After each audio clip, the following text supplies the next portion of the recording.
Belum banyak yang tahu tentang favoritism, bahaya laten dari mendidik anak golden child. Golden child ini apa sih? Golden child ini adalah anak yang gak boleh lecet gitu, anak yang diemaskan, diagungkan, dilebih-lebihkan pujian untuk dia yang sebenarnya yang nggak gimana-gimana gitu, hanya untuk menciptakan arena kompetisi anak yang harus menuruti kemauan orang tua dengan anak yang sebenarnya nggak melakukan apa-apa untuk orang tuanya. Kenapa orang tua menciptakan arena kompetisi adik dan kakak gitu? Ini orang tua yang nggak sehat ya, orang tua narsistik, agar orang tua merasa diperebutkan, merasa penting, merasa dirinya berkuasa gitu. Ini orang tua yang narsistik gitu, dengan menciptakan kompetisi yang seharusnya nggak ada gitu. Bahaya laten golden child hasil pola asuh orang tua yang narsistik. Dia akan tumbuh menjadi anak yang egois karena orang tuanya menciptakan situasi dan kondisi pengasuhan. Anak ini nggak boleh lecet, nggak boleh ada yang bikin dia terluka, tersinggung. Jadinya saat tumbuh besar, dia akan sangat-sangat rapuh.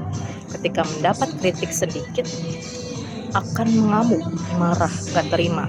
Karena saat kecil dia dilindungi dari kritik. Ketika dia melakukan kesalahan, dibenarkan oleh orang tua yang narsistik. Kenapa orang tua narsistik mengasuhnya seperti itu gitu? Ya ini untuk kepentingan ego orang tua narsistik itu sendiri, bukan karena mencintai anaknya, justru untuk kepentingan orang tua narsistik sendiri, untuk merasa lebih dari orang pada umumnya. Dan ini bahaya gitu. Golden child saat tumbuh dewasa akan anti kritik, anti ditolak, penolakan, gak suka, dia akan penolakan dari arah manapun gak suka. Terus gimana kalau misalkan kita sebagai generasi milenial sudah menjadi orang tua dan punya anak, untuk memutus rantai trauma ini gitu, luka dari persaingan kompetisi yang semestinya gak ada gitu antar anak, scapegoat, anak yang dikambing hitamkan, dan anak golden child gitu, anak yang dimanjain tanpa batas. Cara memutus rantai traumanya adalah kita tidak haus dan melampiaskannya ke anak. Hausnya dalam arti apa?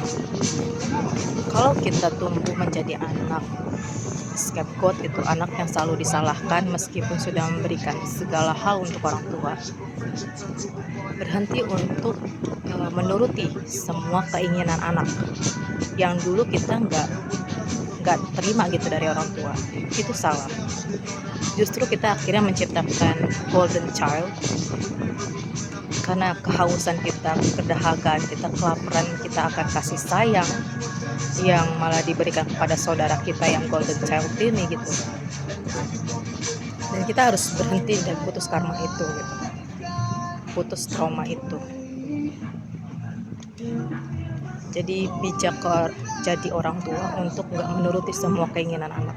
Bahkan gitu ya, saking traumanya mungkin anak nggak minta gitu, mau mainan ini, kita habis aja uang untuk semua hal yang anak bahkan nggak minta gitu. Nah, hati-hati cara kamu nyembuhin dahaga trauma itu gitu. Trauma nggak pernah ngerasa dianggap, dilihat oleh orang tua yang narsistik, terus mengisi kedahagaan itu dengan memberikan segala hal ke anak, manjain berlebihan. Karena dulu mama nggak dibeliin mainan nih sama orang tua yang NPD, sekarang mama beliin kamu mainan.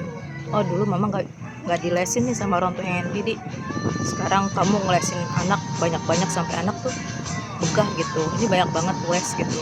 Tapi akhirnya anak juga udah burn out gitu, kebanyakan les, kebanyakan mainan gitu, pinter enggak, fokus enggak gitu.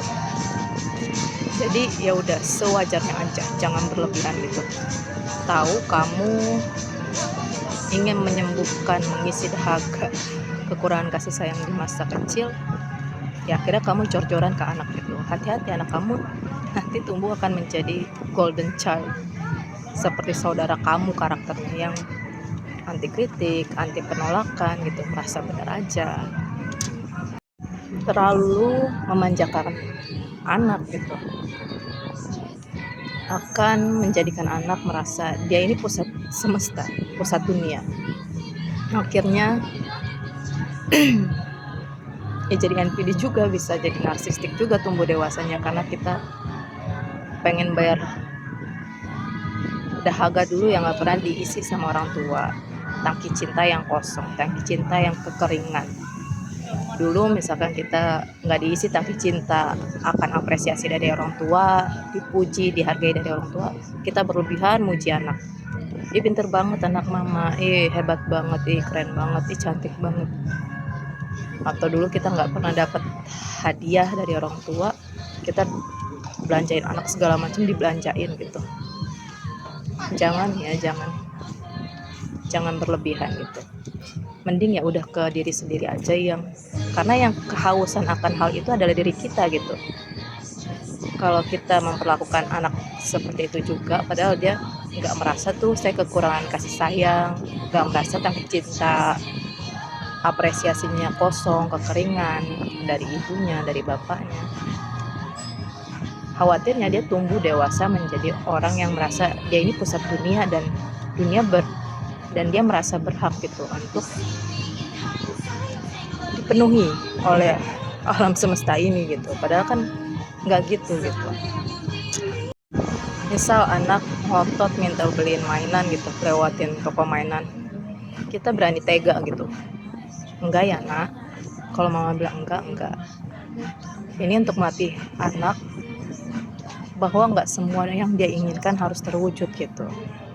Ngelatih mental dia bahwa penolakan itu nggak bikin dia mati gitu.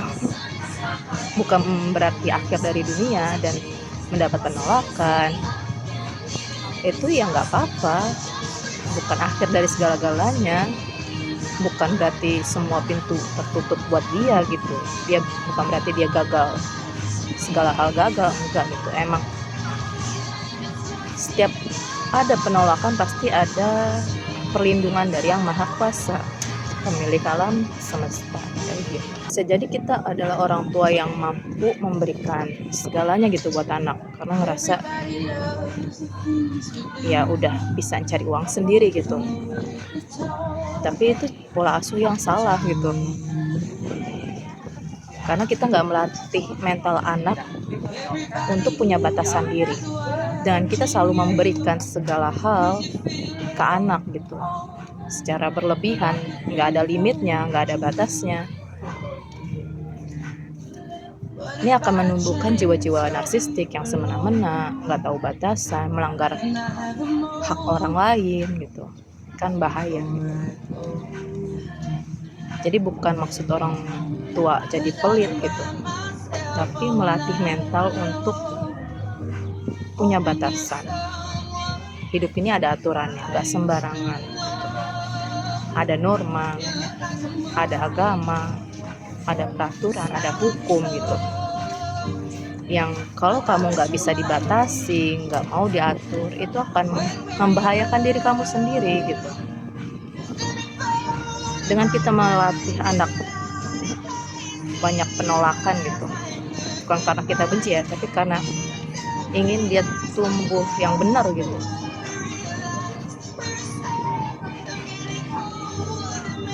Ini akan membentuk karakter dia jadi pribadi yang matang gitu, punya usaha dan punya nilai-nilai hidup dan prinsip.